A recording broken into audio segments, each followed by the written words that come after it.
Selamat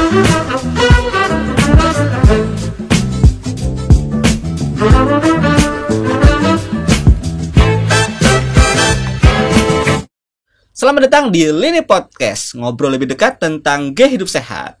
Kembali lagi bertemu dengan saya, Ahmad, yang mungkin sudah kalian rindukan ya. Hari ini kita masih edisi spesial Ramadan, di mana kita masih akan membahas tentang puasa dan manfaatnya bagi kesehatan. Nah, di episode sebelumnya, kita sudah membahas tentang puasa inspirasi kehidupan, di mana banyak sekali inspirasi yang ada, yang hadir dari puasa, dari segi spiritual, sosial, maupun kesehatan, dan masih banyak lagi sebenarnya. Dan hari ini kita akan membahas tentang keunikan puasa Ramadan. Nah, apa sih keunikan puasa Ramadan? Tentunya kita akan membahas dengan seorang narasumber yang sudah tidak asing lagi. Beliau merupakan guru besar ilmu gizi FEMA IPB University dan juga Ketua Umum Pergizi Pangan Indonesia. Beliau merupakan Profesor Hadin Syah. Selamat datang, Prof. Ya, apa kabar? Alhamdulillah. Gimana kabarnya, Prof? Luar biasa. Luar biasa, Prof ya. Masih semangat ya, Prof, puasa, Prof? Iya dong, harus. Harus, Prof ya. Ahmad gimana? Alhamdulillah, Prof, tetap semangat, Prof. Mantap. Apalagi ditemani dengan Prof Hadin. Wah, keren ya. Makin semangat, Prof. Baik, Prof. Nah, kita mau ngobrol sih, Prof, tentang keunikan puasa Ramadan, Prof. Nah, kalau kita bicara Ramadan, kan itu hadir setiap tahun dalam setahun itu sekali, Prof ya, dalam sebulan. Nah, tapi sebenarnya apa sih, Prof, keunikan puasa Ramadan, Prof, menurut Prof Hadin? Ya, bisa kita lihat dari berbagai dimensi ya. Kalau kita lihat dari sisi pertama, konsistensi ajaran ya. Sejak diwajibkan tahun kedua hijrah, Nabi pindah ke Madinah, itu secara konsisten dilaksanakan tanpa ada perubahan ya. Dan itu jaminan karena memang ada di kitab suci ya. Dan itu pertama konsisten. Kalau kita lihat dari jenis puasa yang lain ada yang mengalami perubahan ya. Jadi ini konsistensi. Kemudian yang kedua, keunikannya tentunya pertama dari sisi yang kedua dari sisi waktu lamanya ya. Jadi kalau lamanya ini kan unik karena tergantung lokasi di mana berada.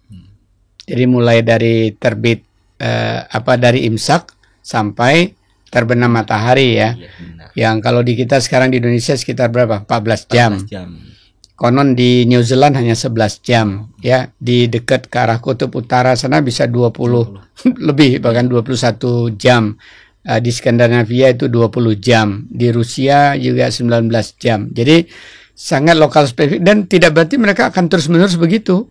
Karena tergantung posisi matahari kan ya. Ketika di sana musim dingin puasa, pasti dia lebih pendek ya. Kalau enggak dia lebih lama. Artinya setiap orang berada di muka bumi dia akan melakukan ibadah puasa dengan waktu yang berbeda di mana dia berada dan posisi dia. Dan itu kalau puasa yang berbasis sains itu kan tidak. Pokoknya dikelompokin aja. Mau dia jendela makan 8 jam, jendela makannya 4 jam, atau jendela makan waktu makannya berapa jam, 12 jam misalnya. Jadi ini unik yang sangat tergantung pada kondisi geografi secara lokal kan ya. Itu yang kedua waktunya. Kemudian juga waktunya diatur begitu panjang kan ya, 29 sampai 30 hari. Jadi kalau kita lihat yang lain apalagi yang berbasis sains itu ada yang hanya selang sehari. Tergantung targetnya, kalau dia belum tercapai penurunan berat badan, masih belum berhenti, atau dia sendiri memberhentikan karena nggak sanggup mengikutinya. Jadi keunikan juga ada anjuran early breakfast, ya. Bahkan ada anjuran puasa yang berbasis sains itu menganjurkan tidak breakfast supaya dianggap mulai dia tidur malam. Kalau nggak breakfast, dia baru makan siang itu kan berarti sudah 12 jam atau 13 jam. Tidur jam 10 malam, makan jam 12, itu berarti puasa 12 jam. Tapi dia mengorbankan sarapan. Yang bukti-bukti ilmiah menunjukkan sarapan itu penting gitu kan. Kenapa nggak dinernya yang dihilangkan?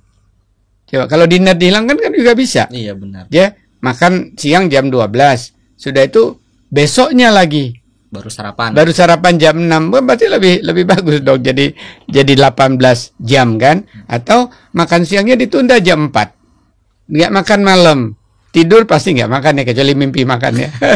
Terus jam 6 pagi, kan itu bisa juga 14 jam kan.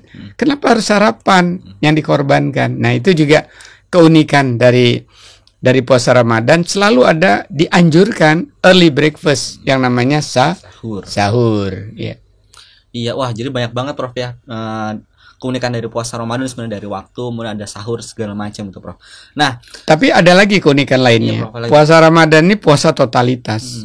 Artinya dia berpantang dari segala yang membatalkan, bukan hanya makan minum.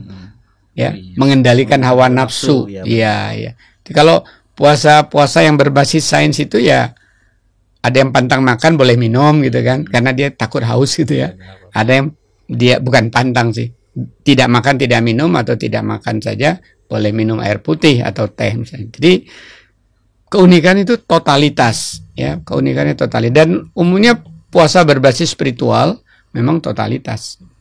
Oke, iya Prof, benar Prof. Nah Prof, kalau sebelumnya kita kan bicara puasa inspirasi kehidupan, itu kan ada inspirasi sosial, kemudian ada inspirasi kesehatan dan juga ekonomi dan segala macam Prof. Nah kalau berdasarkan keunikannya, ada nggak sih Prof keunikan puasa Ramadan ini dengan sosial Prof? Iya. Sosial Prof. Jelas. Jadi kalau puasa berbasis sains itu kan hanya tujuan untuk diri sendiri, supaya mengurangi lingkar pinggang, mengendalikan kolesterol, untuk mencegah kanker, mencegah coronary heart disease. Tapi kalau puasa Ramadan itu tidak hanya untuk diri sendiri, tapi juga ya kalau secara spiritual juga tentunya dengan Tuhan ya, tapi juga untuk orang sekitar kita. Ya, karena apa? Karena di dalam nilai ajaran berpuasa Ramadan itu kita juga dianjurkan untuk bersedekah, pahalanya akan berlipat ganda lagi dibanding hari biasa. Berarti kita diinspirasi untuk berbagi, untuk berbuat baik, entah itu berbagi makanan, entah itu berbagi pakaian, entah itu berbagi minuman, entah itu berbagi kebahagiaan, mengajak orang, mengundang orang untuk berbahagia, atau bahkan juga pada akhir Ramadan ada yang namanya zakat fitrah ya, yang ada 8 kelompok orang yang berhak menerimanya, termasuk fakir miskin kan, bahkan orang yang memperjuangkan agama dan lain sebagainya, termasuk pengelolanya sih begitu adil ya, pengelolanya juga ada kebagian gitu ya sebagai amil zakat. Jadi ada dampak sosial dan juga dampak ekonomi sudah itu, karena begitu orang mau zakat, kalau disetarakan berapa 2,5 kilogram beras, itu kan orang harus, kalau enggak barangnya, berasnya, berarti ada kesetaraan uang setara itu. Tadi terjadi perputaran uang kan? Iya Prof, benar sekali. Iya Prof, benar sekali Prof ya. Setelah dipikir-pikir juga Prof ya, Ahmad mikir juga dulu itu sering banget nih Prof sebelum pandemi bagi-bagi takjil gitu Prof ya. Betul. Kemudian juga ada tuh sahur on the road gitu Prof betul. Bagi sahur ke orang, dan itu dimensi sosial banget Prof ya. Nah Prof, selain sosial, ada nggak sih Prof keunikan puasa Ramadan itu dari segi mental Prof? Betul, mental itu kan salah satunya adalah kemampuan berpikir ya. Bapak jadi ingat nih pertanyaan ini ya. Suatu riset prolonged fasting itu puasa yang bersambung gitu ya. Tapi riset ini tidak didasarkan pada puasa Ramadan yang dia boleh makan di malam hari. Ini sama sekali dia tidak makan, hanya boleh minum air putih. Nah, air putih boleh. Dia ingin melihat apakah kalau orang tidak makan selama 30 hari, itu ada dampak jeleknya apa enggak sih. Tapi ternyata tidak ada dampak jelek, tapi setelah 30 hari justru orangnya tetap segar, pikirannya tetap bugar. Bahkan dia ada tim psikologi juga di sana, di laboratorium Carnegie namanya di Amerika Serikat. Dia ditanya, kamu masih bisa menulis nggak? Bisa, dia bilang. Si Augusto Levanzim nama subjek yang puasa ini. Bisa nggak kamu menuliskan apa pengalaman kamu selama yang kamu rasakan mulai hari pertama puasa sampai hari terakhir? Dia buat diary. Hari pertama, hari kedua, hari ketiga, sampai evaluasi akhir dia lakukan. Bahkan kata-kata terakhirnya menakjubkan buat Bapak. Ketika Bapak program dokter di Australia itu membaca bukunya itu tebal. Hari ini hari terakhir puasa saya dan saya ingin semuanya dilanjutkan karena saya tidak merasa ada hal-hal yang jelek buat saya, tapi tim peneliti memutuskan tidak boleh saya melanjutkan. Bayangin, berarti dia berhasil merasakan.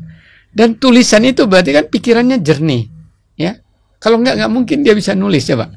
Iya benar. Bayangin orang nulis tesis ya, nulis skripsi ya. Coba ya. Iya, kalau nggak pikirannya lagi tenang lagi itu nggak mungkin selesai nulis skripsi ini, menulis tadi pengalaman dia selama hari pertama, hari kedua, di recall-nya ketika hari terakhir puasa. Wah, memang berarti banyak banget manfaatnya. Pertama saja segi mental, Prof, ya benar nih. Kalau teman sehat semuanya kalau nggak punya pikiran yang jernih, itu akan sulit loh untuk ya menulis, menuangkan ide gitu, Prof, pikiran segala macam, Prof. Nah, Prof, tadi sempat disinggung kan kalau memang sih sebenarnya puasa Ramadan ini hubungannya dengan spiritual. Tapi gimana sih, Prof? Jelasnya, Prof, boleh Prof dijelasin sedikit terkait bagaimana sih dari segi spiritual keunikan puasa Ramadan ini, Prof? Ya, kalau keunikannya secara spiritual yang saya katakan tadi, nilainya itu tidak berubah sejak awal sampai akhir. Ada jenis puasa yang dulu ditetapkan misalnya 40 hari kemudian berubah gitu ya. Jadi ini konsisten. Kemudian secara spiritual udah dijanjikan Tuhan Yang Maha Esa ya. Kalau kita berpuasa tentunya tidak batal mengikuti nilai-nilai Islami tadi, jelas pahalanya ya. Jadi itu memang bedanya nilai puasa berbasis spiritual dengan tidak ya. Pasti masing-masing meyakini hal itu sesuai kitab sucinya. Dan bonusnya berarti kan beyond spiritualnya yang banyak bonus yang kita peroleh. Yang tadi untuk kesehatan, untuk mental, bahkan juga untuk emosi juga ya. Jadi orang-orang yang berpuasa sampai sebulan harusnya kan terlatih emosinya. Karena apa? Dia tidak boleh batal karena gejolak emosinya. Berarti kan melatih emosinya sekalian, melatih disiplin waktu. Bayangkan siapa yang sanggup nggak biasanya bangun jam 3 malam, sekarang bangun jam 3 malam. Iya. Ya, siapa yang kejujuran juga ya. Bayangkan, sebenarnya Ahmad boleh aja di kamar makan, siapa yang tahu kan? Iya benar, Prof. Bilang nanti puasa berbuka bersama kan? Enggak kan? Tapi itu kan melatih kejujuran luar biasa. Orang bisa saja menyatakan saya puasa tapi dia nilep-nilep gitu ya di kamar, di dapur. Tapi ini melatih kejujuran, orang jadi akuntabilitas banget gitu ya, bahwa tek saatnya berbuka, tek saatnya imsak, mulai menahan begitu. Wah, ternyata memang banyak banget, Prof, ya keunikannya, Prof. Tadi dari segi spiritual berusaha menjelaskan, kemudian dari mental, kemudian juga dari sosial. Nah, Prof, mungkin sedikit pertanyaan terakhir, Prof. Karena banyaknya keunikan tersebut, Prof, ya. Tapi banyak orang yang juga tetap malas, Prof, puasa gitu, Prof. Apakah sebenarnya keunikan-keunikan itu sebenarnya memberatkan nggak sih, Prof, buat orang untuk berpuasa, Prof? Ya, lagi-lagi kan dasarnya dia tahu apa enggak sih. Kadang-kadang orang termotivasi melakukan itu kalau dia tahu. Kemudian termotivasi karena ada iming-iming. Nah, Tuhan udah ngasih iming-iming pahala ya. Tuhan udah ngasih iming-iming pahala. Kalau tambah tahu lagi, sebenarnya dibalik tadi pahala itu tadi kesehatan fisik, kesehatan mental, kemampuan berpikir, pengendalian diri, emosi, kejujuran, itu luar biasa. Jadi kalau orang nggak juga termotivasi, ya barangkali alasan lain lagi. Kalau dia udah tahu ya, apakah karena tekanan ekonomi ya, sehingga dia harus bekerja banting tulang siang malam, sehingga nggak kuat tubuhnya, dan atau diberi cobaan oleh Tuhan sakit terus gitu ya. Ya memang ada kondisi-kondisi tertentu orang memang karena dia jadi tukang bangunan gitu ya, pekerja berat kan. Kalau enggak dia berstrategi sebelum puasa, dia harus tetap cari uang kan, atau buruh di pelabuhan misalnya ya. Justru semakin mendekati Lebaran semakin banyak pekerjaan, godaannya kan, semakin banyak uang gitu kan. Jadi atau memang orang yang sakit ya. Oh iya, jadi memang ya kalau kita tahu manfaatnya itu sebenarnya kita akan mengusahakan, Prof, ya. Jadi kita akan mencoba dulu lah. Kita jangan tahu dulu, ternyata manfaatnya tuh banyak loh. Kalau kita bilang pahala mungkin orang ngerasa pahala kan nggak kelihatan, tapi padahal dari segi ekonomi sosial, kesehatan. Jadi Bapak ingat itu ya, di dalam kitab suci yang Bapak yakini Al-Baqarah itu kan dikatakan akhir ayat in kuntum ta'lamun. In kuntum jika kamu ta'lamun mengetahui. Jadi kalau orang nggak mengetahui ya tidak tidak akan termotivasi untuk berpuasa. Baik. Jadi gitu ya. Teman sehat dimanapun Anda berada, jadi memang kita harus tahu, kembali lagi kita harus tahu. Nah, demikian bincang-bincang hari ini, dan mungkin kalimat pamungkas Prof boleh disebutkan ke teman-teman semuanya, apa sih closing statement dari Prof Hadin terkait keunikan dari puasa Ramadan ini, Prof? Ya, karena tadi topiknya keunikan puasa Ramadan, memang ada beberapa keunikannya ya, dibanding sekarang yang lagi tren ada puasa berbasis sains ya. Yang tujuannya lebih untuk kesehatan semata. Jadi puasa Ramadan karena basisnya adalah nilai spiritual, itu juga terjamin konsistensi tata cara melaksanakannya sejak awal diwajibkan kepada umat Islam sampai saat ini. Ya. Kemudian yang kedua, keunikannya ini adalah bagian dari prolong fasting, puasa yang dalam jangka panjang berkelanjutan, bukan hanya seminggu, bukannya 2 hari, tapi 1 bulan Ramadan. Sehingga efeknya terhadap fisik, terhadap kesehatan, terhadap kemungkinan kita untuk bisa meningkatkan modal sosial, silaturahmi itu jadi semakin besar. Apalagi diakhiri nanti dengan namanya 1 Syawal, di mana kita saling terjadi interaksi lagi, bersilaturahmi, baik itu di masyarakat, di keluarga. Kemudian kita lihat juga tata caranya itu tidak ekstrim, uniknya. Karena kalau yang ekstrim itu kan tidak makan sekian hari tapi boleh minum misalnya, atau tidak makan dan minum. Kalau ini kan tidak makan dan minum itu hanya ya di waktu mulai imsak sampai berbuka puasa. Jadi dia lebih modest gitu ya, dan memungkinkan semua orang yang remaja dewasa bisa menerapkannya. Coba kalau kita dikatakan puasanya 24 jam sekian hari, itu kan akan relatif terasa berat gitu ya. Kemudian satu lagi secara holistik. Apa itu secara holistik? Dipantangkan semua yang membatalkan, tidak hanya makan dan minum ketika waktu yang berpuasa, tapi juga emosi kita juga dikendalikan, hawa nafsu kita juga dikendalikan, kedisiplinan kita juga dikendalikan, sehingga menjadi unik dari wahana untuk kita memperbaiki diri dan menjadi seseorang yang jujur, disiplin, dan juga akhirnya fisiknya sehat, mentalnya sehat.